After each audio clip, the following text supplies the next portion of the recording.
Good morning, Greene County. Welcome to the Financial Huddle. Today we're going to be talking about our finances using the wisdom of the crowd to provide some extra stories to interlace that.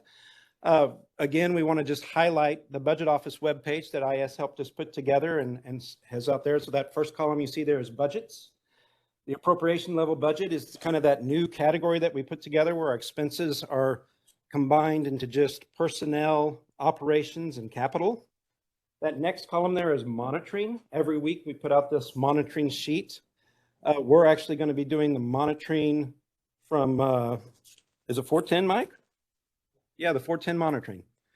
And then we have vacancy analysis, which we'll reference that also in this meeting. And that'll be the 4-1 vacancy analysis, but I'll pull to the ones before and after also. We also have projects up there. So every once in a while, we update the projects, which will show the budget for the project, how much has currently been spent against it, and the repayment source for that project, whether it's a bond or ARPA or just general revenue. And then we have our monthly sales tax email that we put there. But I just wanted to show those items again. And for kind of a recap, Mike, if you open up monitoring, we're doing something differently this month. Last month, we looked at this sheet in particular. And Mike, go ahead and just go to the second page. The second page shows, and this is how it will be on the website always. We have the expenses listed first, and we have the expenses by fund by office holder. And it's in the three broad categories of personnel, operations, and capital. So if you see something that's orange, it immediately grabs your eye line, and that means that you're in that particular category for that office holder within that fund. Like we see here on the right side, we have commission, Fund 101. We have operations with an orange highlight. I think that's 35%. Yeah, my eyes work good without the glasses distance, but yeah. So we're ahead of pace. And you can see the pace figures up here. That personnel pace is, personnel is listed first. And that personnel pace is 26.84%, which represents 7 out of 26 pay periods.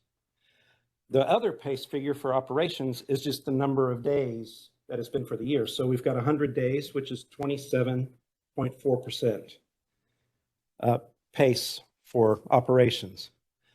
And that's 410. I think we're actually working with 417 in today's huddle. But after we have expenses, there's something new. So Mike, if you want to go on down just another couple pages, because we have the funds by office holder. And then instead of personnel, capital, and or personnel, operations, and capital, then we have another level where it's the categories that we're used to seeing: salary and benefits, contract, travel, training, maintenance, supplies, capital and equipment, other grants, and contingency. So if on the big page you're over on operations, like commission was, then you can go to this more detailed page and go ahead and go down to commission. And you can see that we're on operations, we are about 38%.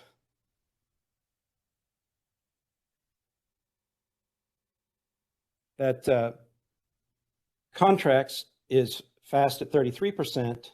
Also contained in that is maintenance. That's fast at 47.6 or 5%. And supplies is at 32.9. And so you can break down that general overreach by just a little bit more looking there. So what we've added new, Mike, if you want to go on down, the next is this commission departments at a glance, and you can kind of see which departments make that overreach, but we've added revenues. And so that's the next thing I want to show you. And we have revenues in those same broad categories. Revenues will be in the same broad categories that you see. Taxes, and then we will have intergovernmental.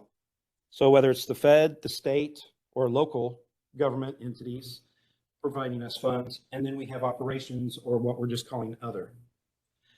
And so we're breaking revenues down that same way and the same concept, only here, instead of being ahead of pace with expenses, we're looking at under pace on revenues. So those revenues that are dragging. So Instead of covering 10 items on each, we're going to do the top 5 items on each. And instead of looking at all funds like we've done just this past month, we're going to go back to what the Huddles used to look at, which is our 4 major funds. So general revenue, the road and bridge fund, assessment, and law enforcement sales tax. Those 4 funds. But first, we want to break up some of this monotony of me going through our webpage again and show you a few clips from 2015 when we sent some representatives to the Great Game Convention, or what do we call that? The Gathering. Thank you. Some things I forget. And at that gathering, they focused on the wisdom of the crowd, which is what we're doing here with our financial huddles. Is we're putting together the technical expertise on things, but then we're looking for the stories behind those numbers to explain them. So we're looking at the wisdom of the crowd. And so here are some people back from the gathering giving us one-word excitements about the great game of business. So, Mike, if you want to hit them. Engagement. Angie from 2015. Empowering. Cindy from 2015. Energized. And our Tina from 2015. She's still the same. This is Tina's last. Energized. She is taking a supervisory role over at MoDOT, and we're very happy for her. We hope she takes a lot of the things that she's learned. We know it won't be the last we hear from her, but we're sad to see her go, but happy for her. So that's kind of a little tribute to Tina there. So let's jump right into the numbers because time's a ticking. So much to cover.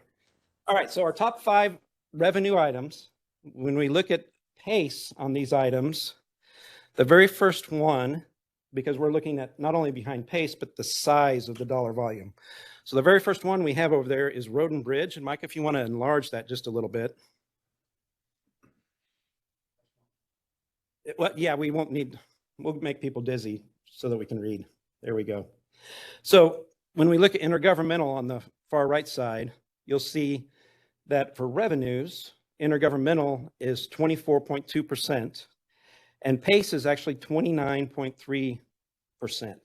So we're a little behind PACE here. And with road and bridge intergovernmentals, we're actually about $631,000 behind PACE. Now, last year at this time, instead of having a 24.2%, we were at 11.7%. So we're actually doing better than what we were last year with PACE. We were actually off pace by about $2,513,000.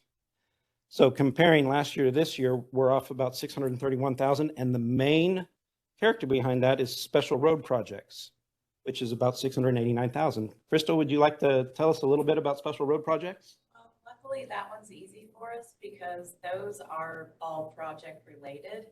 And with that line item, it mostly consists of the Kansas Extension project, which paving won't be done until later this fall. So once the project's completed, then we look at getting reimbursed for those revenues. So it won't be till way late in the year. Yep. So, you know, we're behind pace, but it's where we expect. It's what we expect. So that's our first revenue. Our second revenue ends up being commission other. So if Mike, you can move over and down just a little bit. And when we look at the commission general revenue other account, we are actually about $128,000 behind pace. Last year at this time, we were about $43,000 behind pace. So last year we were 29.7, which would have been right where we needed to be this year. And our other has actually increased in budget by about $60,000. So when we look at these others, who's going to talk for commission? Oh, that's me. Okay. We see other revenues that mainly that's going to be licensing and permits out of our resource management office. And so their budget's about $1,197,000 for licenses and permits, same amount as last year. This year to date, they've got about $253,000 in licenses and permits. Last year, about the same time, it was about 296,000. So we're at 21.1% of pace right now with just licenses and permits, compared to last year, about 24.7. When you mainly look at it, building, plumbing, and electrical permits is about $55,000 behind pace. Inspection fees are about 24,000 behind pace. And those are our two main categories. Obviously, we're a little behind pace last year also. I see Vanessa in the crowd. I know you're environmental, but you know everything that happens up there for Kevin. Is Kevin here too? No. Here's Kevin. Any comments on the timing when this normally happens? You would think that, early in the year, you don't see as many fees. It's very cyclical. We did talk about last year raising the fees a little bit, and HBA and other groups are supportive of that, so that will offset that a little bit. Yep. We expect more building. Interest rates may control a little bit of home building, but we're not building for first-time home buyers. This is the builder normally big projects, and we also have big commercial projects that come. We would expect this account to pick up later in the year. Yeah. The other part of other revenues is this other revenue category that we actually have our 57s. And within the 57s, we have the medical examiner, other revenue fees, which are about 31,000 behind. And then we have the sale of surplus vehicles, which is about 48,000 behind. When we look at the medical examiner, their budget is about $107,000 or $108,000. Is Dr. Duff with us today? Nope. And those are other fees. And actually, that's new to the budget this year, in that Dr. Duff is going to be establishing relationships with other counties to where other counties are paying us for some of Dr. Duff's services. So that's something that's still being set up. And so we wouldn't expect that to have funding yet. As he gets that set up, we'll start seeing some income coming there. Sale of surplus vehicles. We have had some vehicle sales happen this year already. Actually, I've seen a lot of activity pick up with some sales happening in April. Angie's nodding her head. She knows I'm going to ask her about this here in a minute. But at one point, the sheriff had been holding on to some vehicles for sale because we weren't sure we were going to get replacements when we needed them. But now I think he's been releasing more and more vehicles. I think I just saw 6 get released yesterday. But Angie, would you like to talk about this at all? You were right on the nail. I talk too much. Okay. You did it. Like you said, we were just not releasing vehicles until we knew that we had vehicles coming in just because of the supply chain. Great. Perfect. Okay. Well, that takes us to our third largest revenue category, which is recorder fees. And under recorder fees, do we have Cheryl with us today? Nope. Okay. Under recording fees, we have marriage licenses, which is only about a $33,000 budget, but it's about $4,484 behind right now. And then we have recorder of deeds fees, which are about $153,000 behind pace right now. When we look at the recording fees, those are about $1.3 million. So that's in essence her budget for revenues. We've actually received about $228,000 through this year, where last year through April, or through the end of April, we'd received about $459,000 in fees. So last year's pace was about 29.6%, which would have been right there. This year's pace right now is about 17.6 on recording fees. Unfortunately, we didn't make budget last year, but we were smart enough to drop budget from about $1.55 million down to $1.3 million this year. We're still running a little behind on those refinances and new home sales. And obviously, we had a very hot real estate market this past year. So we're seeing a lot of recording fees going on. And with interest rates going up like they are, we're just not seeing as much refinancing, as much recording fees. That being said, The recorder's office generally brings us about 1.3 in revenue a year. And their expenses are only about 575,000 a year. So the recorder's office is a real cash cow for general revenue, not to mention what they do for our other offices and departments with their discretionary funds. So, you know, they don't have any control over real estate prices and recording fees, but they're there for us and they take care of us. That takes us to our fourth category, which is the 31st Judicial Court and Juvenile, and it's state revenue or intergovernmental.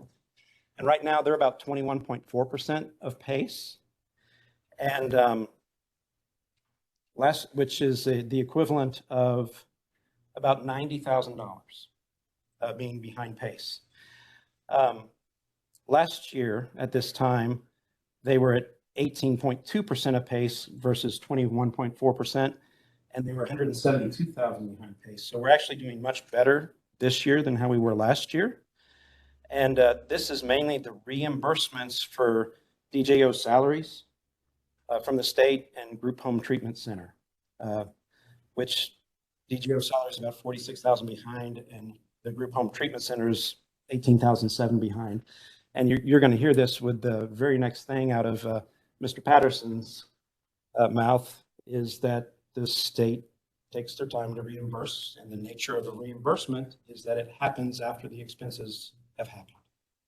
Which that takes us to our last revenue category. And believe it or not, going through these, we're down to something that is only less than $20,000 below PACE. And that is the state revenue reimbursements for the prosecuting attorney's office.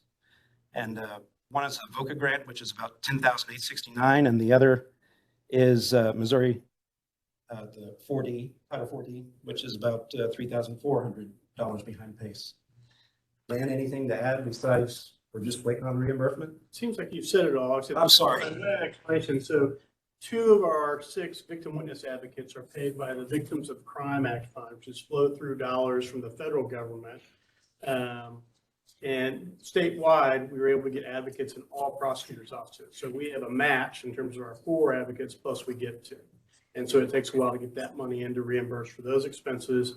And then for child support, we collect child support on cases referred to us by the State Family Support Division, which is also flow through federal dollars that pays for those collection efforts. And almost all of that off that unit, which covers Greene, Christian, and Taney County, is paid for through those grants. Thank you, sir. So that's our revenues. I'm going to break this up with a little quiz, but I was going to pick on Cheryl, and she's not here. So Cheryl's a smart cookie for not showing up. One of the things that we talked about a little bit was the fees for marriage licenses. And I'd always heard that June was the month to get married. But when you look at the fees for last year, June is actually the 4th highest month. What months are we getting more fees than June for marriage licenses? Anybody want to hazard a guess? Top 3 answers on the board. October is number 2. September, number 1. You guys are smart. Who's going to have number 3? May. My God. You guys know more about this than I do. Bob, if that's there for your next meeting. All right. Let's go to expenses real quick. How are we doing on time? 8:31. Okay. We rip through this and do a summary. All right. So for expenses, the first expense that we have, help if I got out of revenues. That's why we got a tab there. All right. So the first expense that we have, the highest one is the sheriff's personnel in Fund 101. And that right now is at 28% of PACE. And again, we said that personnel, the PACE is 26.84. So by the sheriff's office being at 28%, they're about $373,000 more in expenses than what we're seeing right now. That also kind of goes along with sheriff's personnel in Fund LEST, and they're at 28.6, so actually a little bit further, which is a total of $166,375.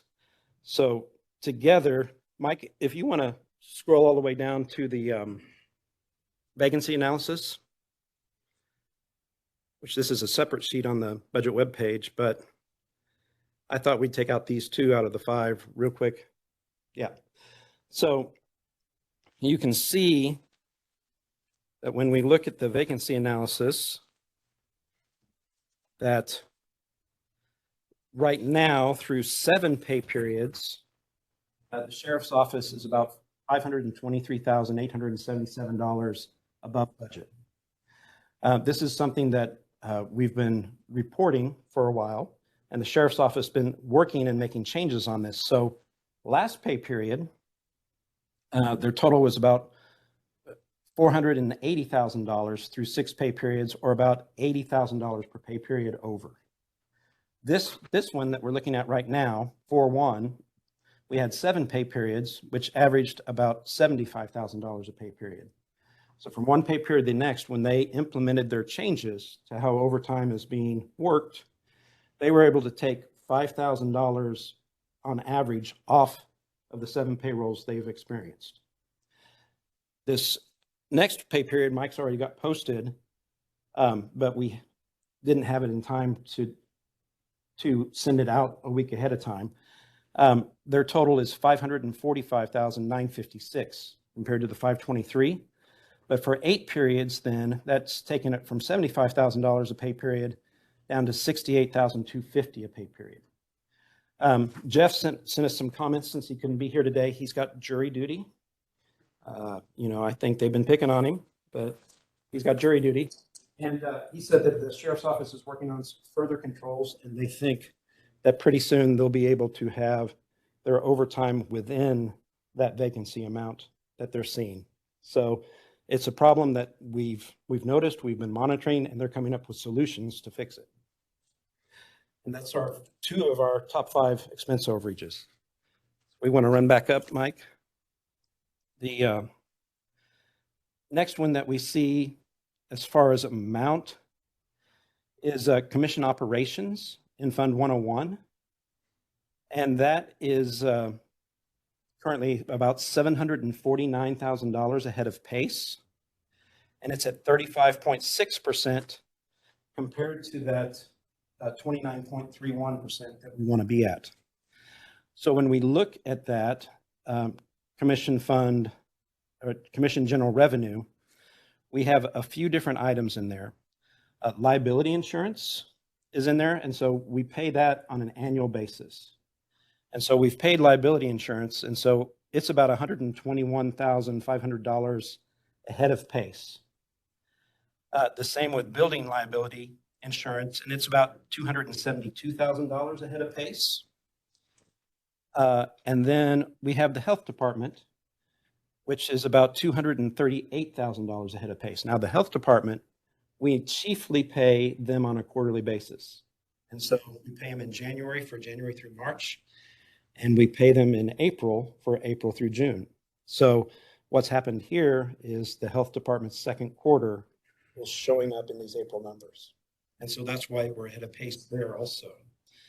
The next biggest items that we have in this is actually an emergency budget adjustment that we had to do for 2 chillers, one for the PSC and one for juvenile. Franz, do you want to talk about that a little bit? What's a chiller and why are they so darn expensive? The chiller, the first one we lost was the chiller for juvenile. So basically the whole building had no air conditioning. And so we had to replace it with a new 40-ton chiller. Plus we also had to buy a 20-ton air handler that handled that water. So that's why that cost so much. The next big one is we have the chillers at the PSC, which everybody knows. PSC is a really important building with our Greene County servers in it, so we have to keep it cold. That server rooms will heat up within 10 to 15 minutes if we don't keep them cold. Yep. So we started losing oils on those units, and so we made the choice to replace one of the units. So those two chillers, even though we did a budget adjustment and add them into the budget, we're 100% paying for those, through this period in April. And so that's showing us almost $200,000 ahead of budget for that add. And together they're what, about 260,000 or two? One's 168, the other one's 128. Yeah. So closer to 290. Yeah. So that's the third largest item going on. We have the insurances, and then we have the chillers, which was emergency replacement. And then the last item is also just an annual expense that happens earlier in the year, and it's related to resource management grants. And one of them is the grant for River Bluff Cave, and the other is a community awareness grant. Kevin, you want to talk about those at all, or Vanessa? I know you're on.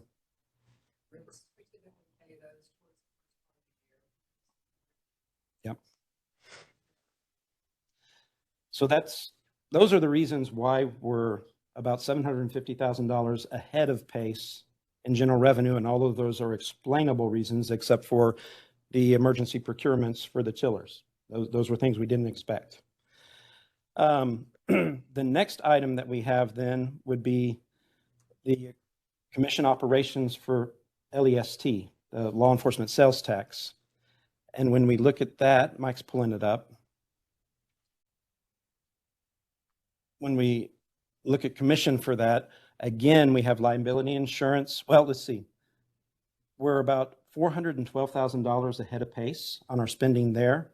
We're at 32%, where last year we were at 33%, but only about $35,000 ahead of pace. So when we look at this, liability insurance is, again, one of those things that's about $35,000 of it.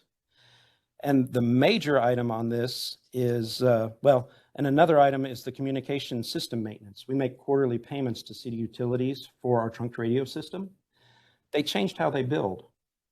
Used to be, last year, we paid all of the maintenance contract to Motorola in the fourth quarter and then divided our other expenses evenly. Well, they billed it to where all of the expenses were divided out evenly. And so we're carrying a heavier amount in January, April, and July. Because when they bill us for their quarter beginning, their year beginning October 31st. And so that's about $70,000 of the deal. But then the remaining part, the $360,000, is municipal distributions. So when we have higher sales tax, we end up distributing to our municipalities more in distributions. And so our sales tax, fortunately, has been higher, about 7.7% over last year. And so because of that, we distribute 62% of our LEST one sales tax. And so we are distributing about 360,000 more in those funds. So that's why 206 in commission operations ends up being about $412,000 ahead of budget. That takes us to our last category, which is sheriff operations in Fund 206, LEST. So what we've done is we've tried to move all jail operations from general revenue to Fund 206. And this is really our first full year of running the jail. So we're still trying to get our handle on how that's working. But right now, we're showing that we're about only $18,000 ahead of pace. So again, we've worked our way down to just this smaller figure, $18,000 ahead of pace. And we're at 29.9% compared to the 29.2% that we're aiming for. So really what we're looking at is some medical supplies are about 28,000 over budget, and food is about $23,000 over budget. On the medical supplies, what I've been told is it just depends on the type of medical supplies inmates that are in the jail at the current time are needing. And so it's been a little high right now. They expect it to come down on average. And on food, they've been seeing food inflationary prices, but they believe some of that is stabilized and that those food prices should be fine. So those are our top 5 expenses that are ahead of pace. And how we doing time? 8:42. Okay. Well, guys, I didn't get to the wrap-up page, which was a summary. Hit it real quick, Mike. I blame Tina's video. We should have twice. But just so that we understand, you know, the huddle is one of those things where we said we can control expenses, but we don't have much control over revenues. And I think long-term, we do have some control over our revenues. Our revenues are between 62 and, well, for different funds, there's different things. Here we go. Taxes are 72% of general revenue. They're 68% of road and bridge. They're 99% of LEST. So what we're doing here today is we're controlling our expenses, we're being transparent in our accounting, and we're reporting out what we're doing. And so all functions of building trust with the community, because our main way of getting funds or getting increasing revenue is asking the taxpayers for revenue. It's a long-term thing for us, but we try and manage our money appropriately and build that trust. And, you know, we're forever grateful for what the citizens did for us in November of 2017. And we've been working very hard to do what we promised we would do. And I think that makes a difference. And obviously, it's not time yet for us to be asking for more revenue from the taxpayers. And if we could see here, all of our funds are doing what we thought they would do. We're behaving well. There's explanations to go with this. Next time we'll shorten some things so that we can get to this summary page. But all in all, everybody, we're doing a great job. The county is strong. We're not seeing anything outside of what we would expect for budgeted figures. So we think we're going to be where or better than what we thought we would be with the budget. I'll leave it at that. Sorry to go over a couple minutes. Thanks, everybody.